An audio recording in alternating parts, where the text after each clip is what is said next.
Just getting the live stream going.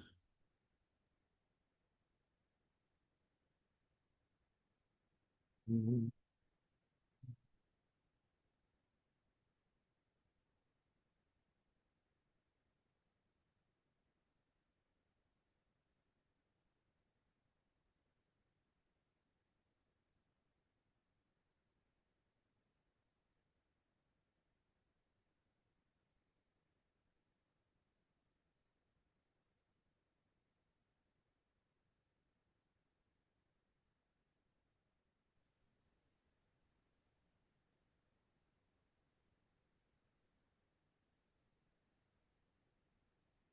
1 second, I'm just gonna put something up and we'll get started.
Okay.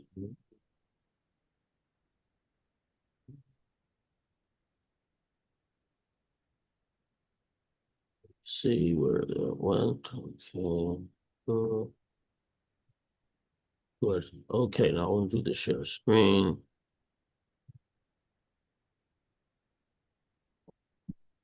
Sorry. Close this and share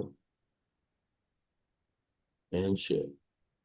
Yeah, and this is from the book Shari Ora, the Gates of Light.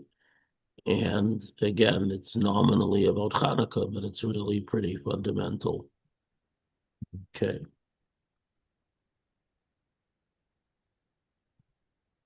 Ki ata Hashem Neri, Hashem Yagia Choshki. For you, God, are my lamp, and Hashem will illuminate my darkness. And this is, I believe, chapter 18 in Tillim.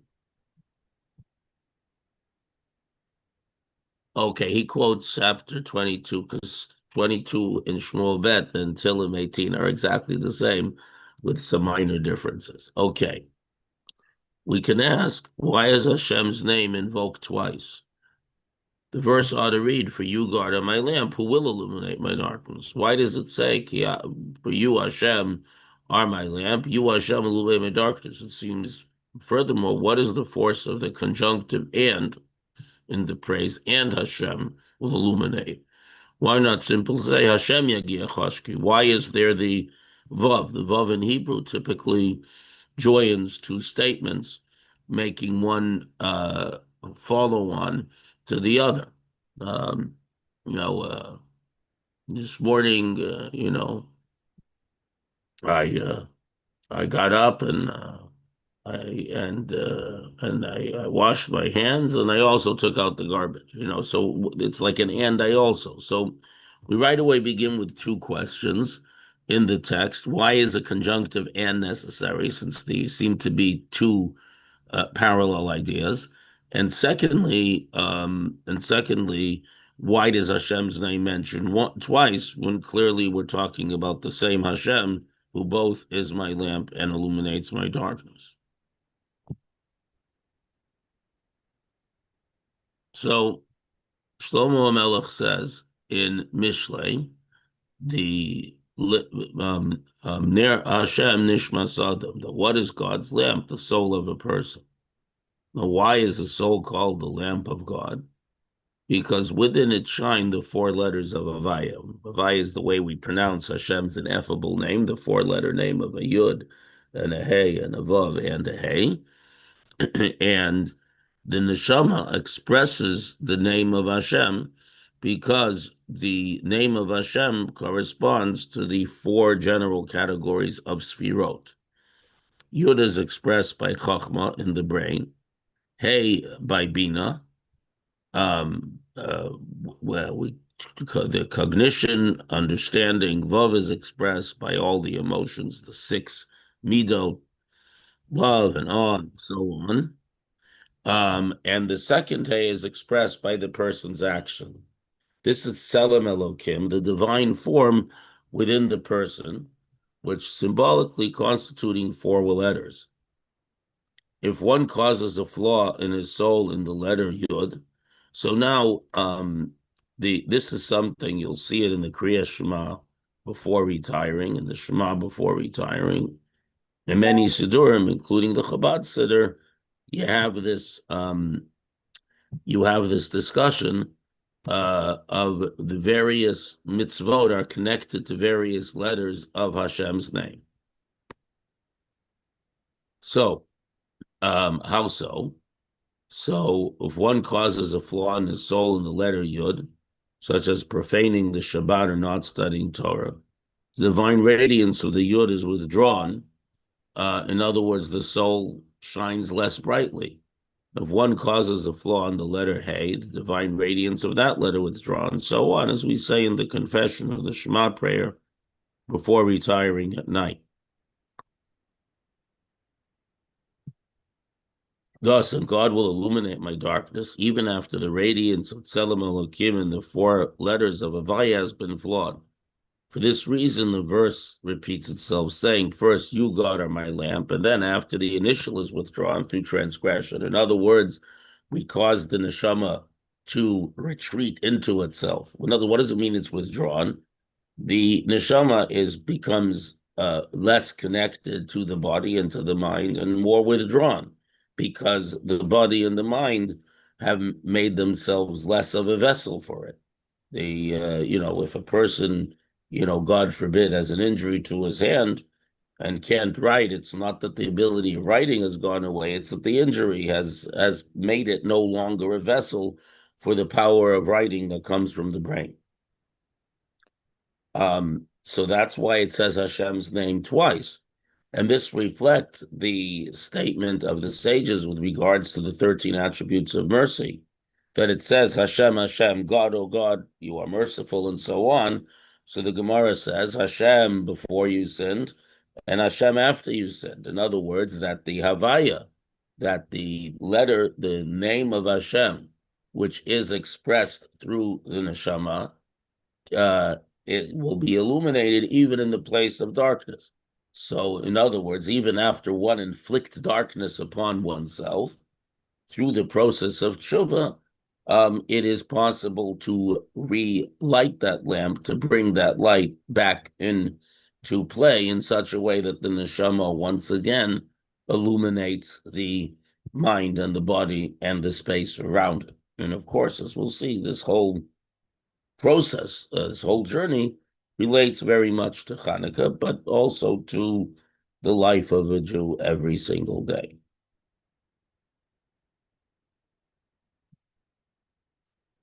So we have to understand how the four letters of Havaya are vested in the soul.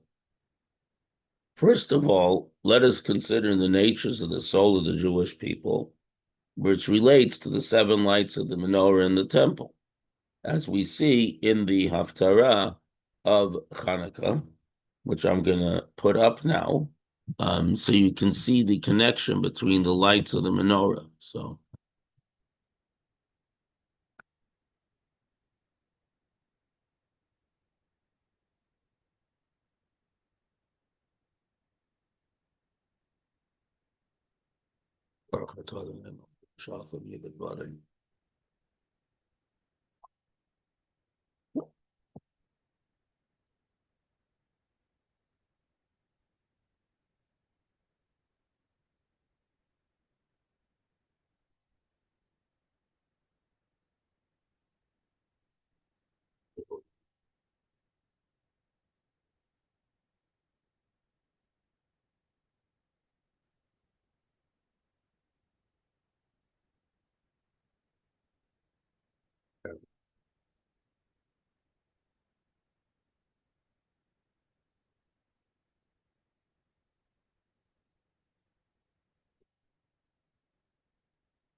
are.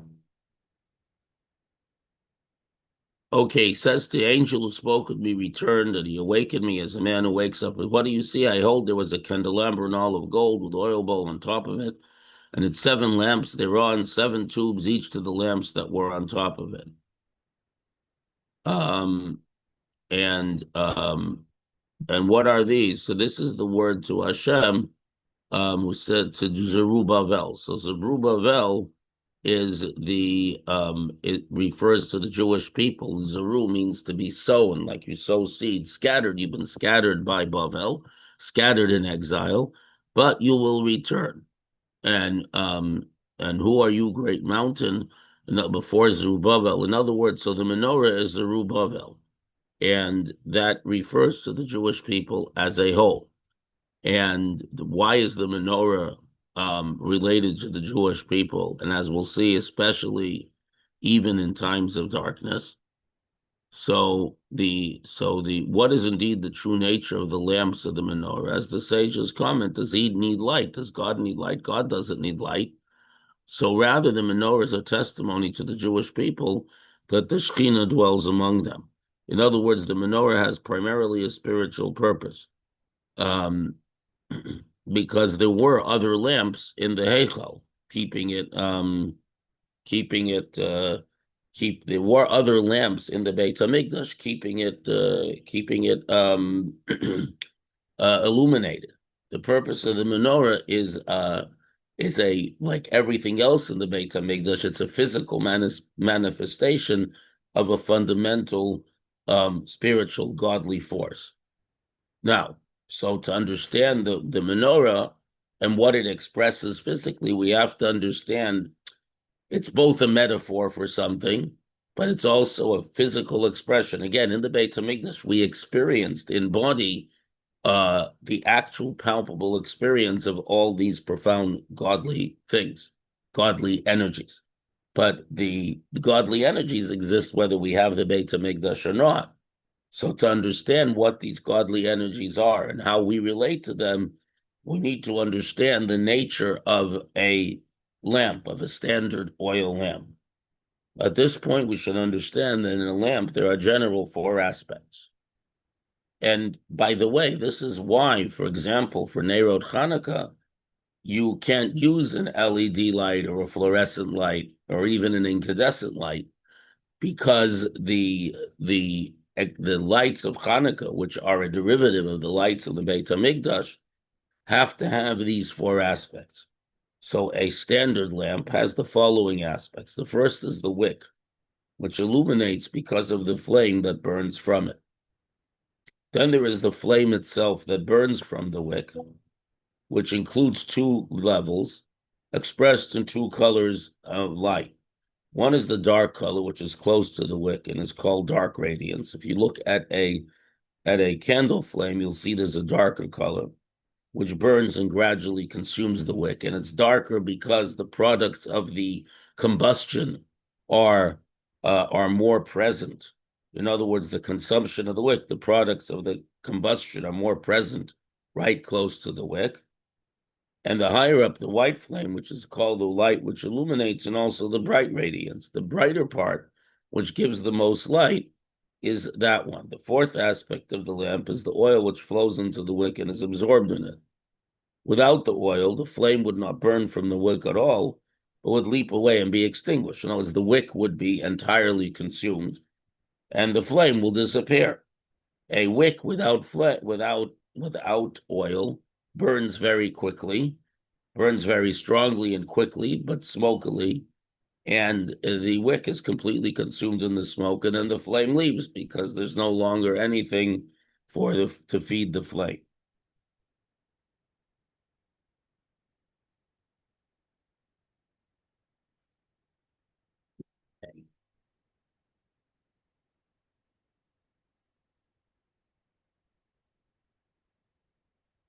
So, physically speaking, we see that fire rises up, and the idea is that it's constant, that when you heat something and it forms a flame, that heat obviously rises over the cooler space around it, and when there no longer is the differential because there's no longer producing heat, no more flame. So where the wick is consumed, chick chuck boom, then there's no longer anything to create a flame. And and as we'll see, the oil is the means by which a neshama can consistently illuminate the body, as we'll see. Only when the flame cleaves to the wick, consuming it gradually, because of the fuel, because of the oil that the wick is drawing up, can this flame be termed illuminating light, which is the essential quality of light. And this quality is achieved particularly by the lower acts of the flame, the dark radiance, which holds on to the wick and burns from it, gradually consuming it. However, the only way a flame stays attached to a wick and the wick doesn't go up in smoke is the oil which achieves the bonding of the two-tiered flame to the wick. Without oil, the flame would either vanish or swiftly consume the wick, extinguishing the light. But when the oil flows through the wick, the flame is drawn towards it and burns properly. The wick does not quickly burn away, and the flame lasts a long time. So it's interesting. This is a contrary process. The oil both draws the flame to cleave well to the wick, and on the other hand, prevents the wick from being swiftly burned up. In other words, the oil both moderates the flame, but at the same time feeds it. It's the oil that's burning in the wick, but oil alone doesn't burn except at a very high temperature, and then it all goes poof. This happened once. We had a lot of people at a Shabbos dinner many years ago, and we put a whole bunch of paraffin, the little tea lights next to each other. Probably there were probably 100 on the tray, and it reached a point where they flashed and they all burst into flame, and of course that flame consumed all the oil very quickly. But normally, the level of heat is only attained right at the tip of the wick, and therefore the oil remains dark until it's in the wick, and the wick is moderated and fed by the oil. A further effect of the oil is that by drawing the flame, it makes it particularly bright and pure. This is the white flame, which shines as a consequence of the purity of the oil, because it is the burning oil that gives the color. And for example, olive oil makes a particularly pleasing light. But that's mostly expressed beyond the space in which the wick itself is being consumed. The oil has two different effects. One is causing the dark flame to cleave to the wick, in other words, preventing it from consuming the wick quickly, and thus extending the time the flame will burn. And the other is generating a bright, pure radiance which illuminates. A burning piece of wood is just a burning fire, which is not considered to be giving as much illumination as the light of a lamp of oil and wick. This is the difference between light and fire. In other words, even if the Mittler Rebbe here is making a point that when you burn a piece of wood, it might produce more lumens than a small lamp, but it's jumping up and down the light. The light is jumping up and down. The light is moving around, jumping up and down. And it's very hard, as you know, to read by the light of a bonfire. It's actually easier to read by the light of a small lamp. Why? Because it's being consumed quickly and there's no moderating effect. So it jumps up and down. There's lots of smoke that gets in your eyes, and so on. So understood that the oil joins the two-colored radiance of the wick. It connects the black fire of the flame to the wick, which burns and consumes the wick as long as it's joined to it. And it's also the main conflict of the flame with the wick. And it connects the higher bright radiance to the wick, which is also the source of its brightness, by virtue of the fact that as the heat rises, and it gives off light, once it moves beyond the place at which the wick is being consumed, it's much brighter. And we'll see what the meaning of all this is. The double effect comes from the consumption of the oil in the flame. The oil is drawn through the wick, attracted by the flame, which produces the two colors of light described above. Now, really, it's the oil that's burning, right? It's the oil and a little bit of the wick that's burning. In fact, these two kinds of flame are both initially included in the oil. In other words, the oil has the ability to consume the wick very slowly and also to give off a particular light. As we know, that the substance burning will give off a particular light, a particular spectrum of light. So the oil gives off a particular light, and this comes about because the oil itself is burning.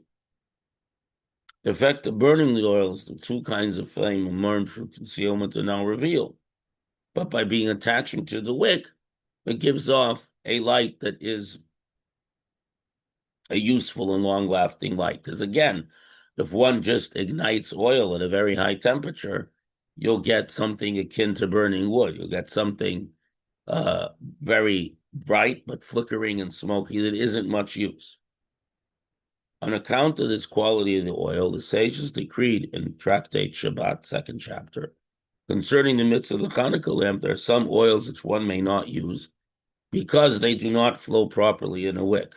If you daven Nusach Ashkenaz or been in Nusach Ashkenaz shul, this set of Mishnayot is recited every Friday night before Baruch Hu, after Kabbalat Shabbat. And there are oils that are not drawn well after the wick.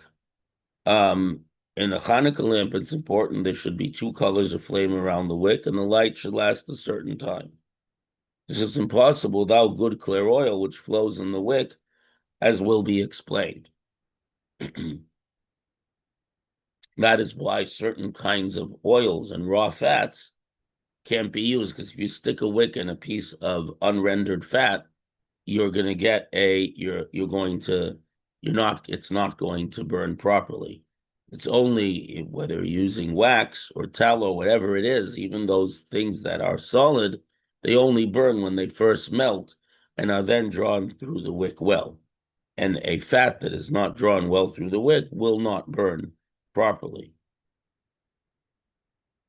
Now, there is also a fifth aspect of the Hanukkah lamp, and that is the vessel of the lamp itself, containing within it all other four aspects, the oil, the wick, and the two kinds of flame. Without the vessel of the lamp, there would be no light at all, because obviously you can't suspend the oil in the wick and have a flame if it's all over the floor. And now we have the parable. We'll see what it is expressing. And again, the mitzvah means connection. And I should make the point as we go into this minor that it's not just a connection between you and God. When a mitzvah, whether from the Torah or from the sages, is given to us to do a certain thing, so that physical activity draws down that particular divine light, which is really the metaphor we're doing, into a way that actually transforms and elevates and sanctifies the physical itself. So when we do the mitzvah of lighting the Hanukkah lamp, as was the case in the Beit HaMikdash, though it's not as so visible to us, we are actually making manifest in the physical world these spiritual qualities, which we need all year round. But Hanukkah is like the recharge. It makes it manifest and recharges ourselves and gives us who live in a physical body in the physical world the power to live these ideas in the spiritual sense throughout the entire year. So there's this mimer gives us a sense of the awesomeness and the power of the manifestation of that power in our world, in our body, with the fact of us doing the mitzvah and seeing the light. It expresses what's really going on and how we're actually connecting the world and the life and the body we live in with these ideas. It gives us the power to do so. Okay. For you, summary. Why is the verse bisected and invoke God's name twice? Answer, man is created in divine form. The soul contains the four letters of the divine name. Yud, wisdom, Hey, comprehension, Vav, emotion, Say, action. If the soul becomes flawed and darkened by sin, it can be repaired through tshuva. This is implied by God will illuminate my darkness. The soul of man is a lamp of God. The Rebbe analyzes the lamp structure to help us understand the soul. An oil lamp has 5 parts. The vessel, the wick, the dark radiance, burning close to the wick and consuming it, the illuminating radiance, and the oil. The oil has 2 functions. The oil plays a conflicting role, as it both fuels the destruction of the wick and yet ultimately stains it. The oil causes the flame to act against its nature, to remain attached to the wick. Because the flame, obviously, heat rises.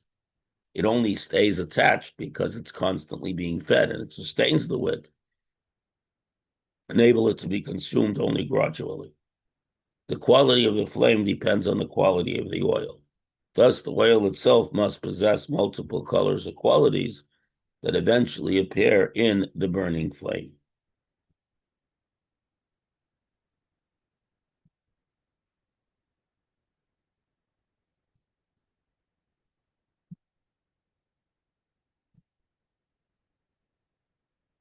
Rabbi, Yes.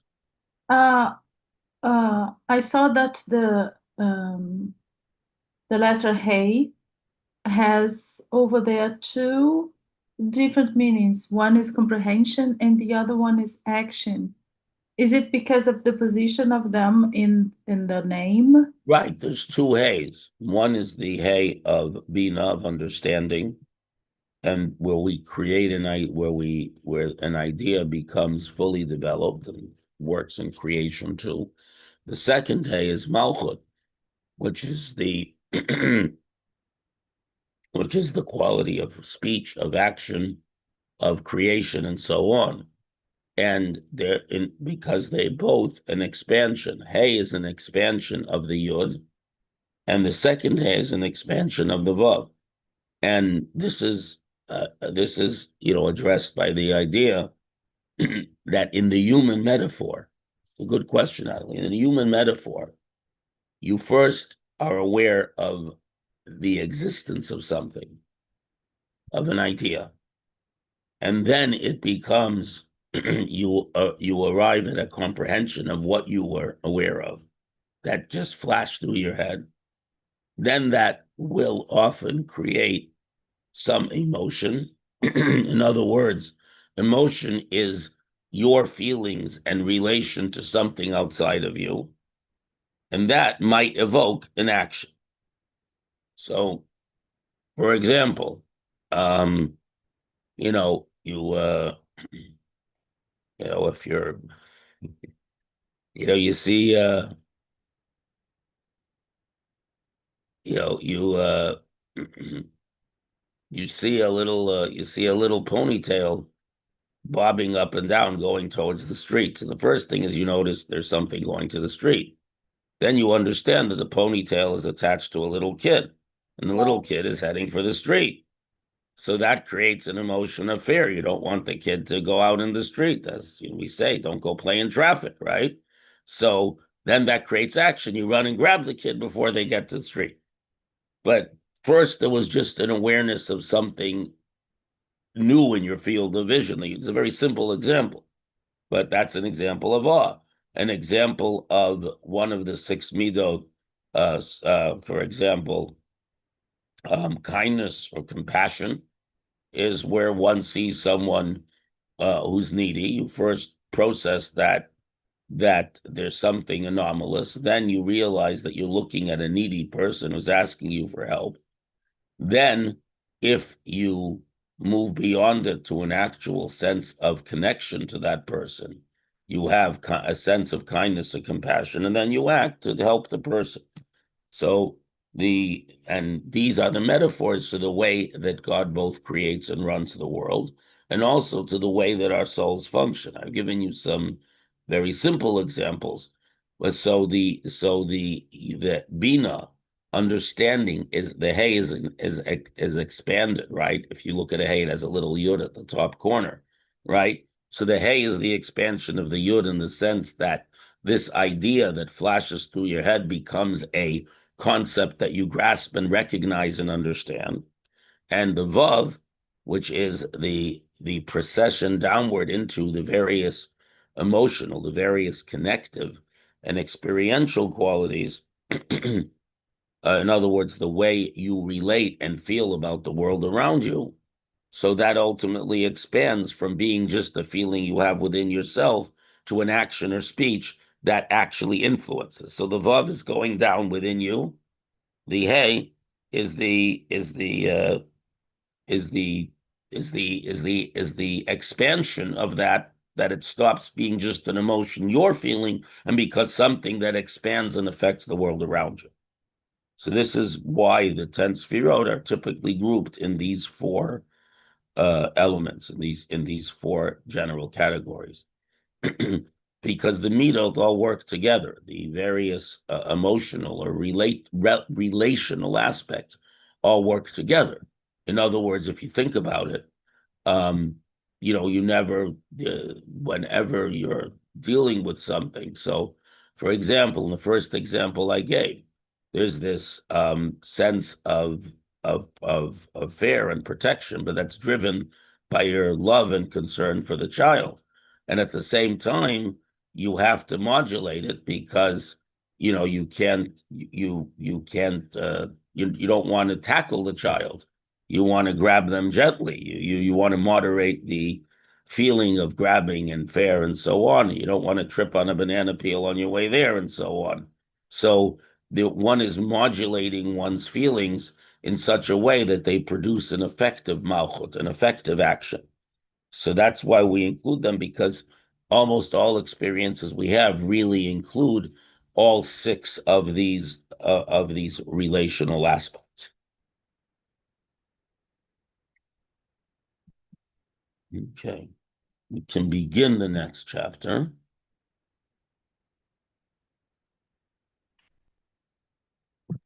Thank you. We can get a few, yeah. So, and now, Rav Dov Ber now begins to explain the image of the physical lamp in terms of the spiritual life of the person. This description, now we established the metaphor, the parable, will continue through the entire discourse. The two aspects of the flame represent two aspects of the spirituality of the soul. The brighter radiance is the divine soul expressing its most sublime sacred attainment, as in its total surrender to the divine when saying Echad, one in the Shema. While the dark radiance, which consumes the wick, expresses the enthusiasm of the divine soul as it is vested in the animal soul. Here there is a sense of struggle and transformation of negative emotions.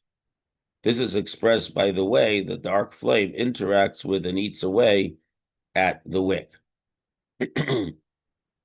So in other words, there is the sense of absolute connection with godliness, but then there is the everyday connection with godliness, which involves struggling with ourselves and making sure the everyday is indeed godly, whether it's business, whether it's interpersonal relations, whether it is uh, something as simple as saying a bracha carefully, when you have a snack in the middle of the day and so on, and remembering to say the bracha and saying the right bracha, etc.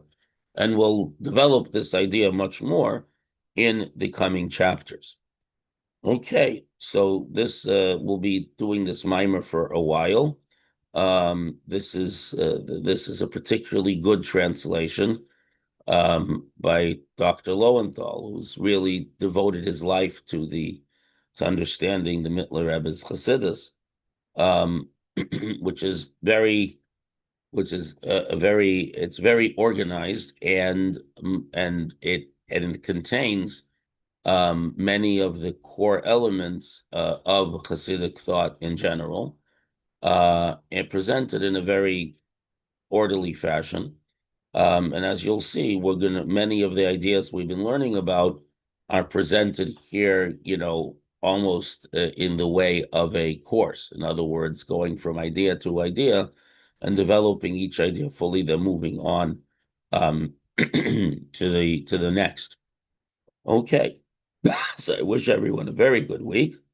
And Bezos Hashem, everything begins this week. Those who learn with me other times will begin will begin the Torah class and so on. The women's Zohar group resumes this week, etc., as described in your email. Okay, everyone, have a very wonderful week. Shvuah Tov. And we'll see you, God willing, next week or whenever we see you. Thank Take you. care. Thank you, Rabbi. Sei gesund und stark. Yeah.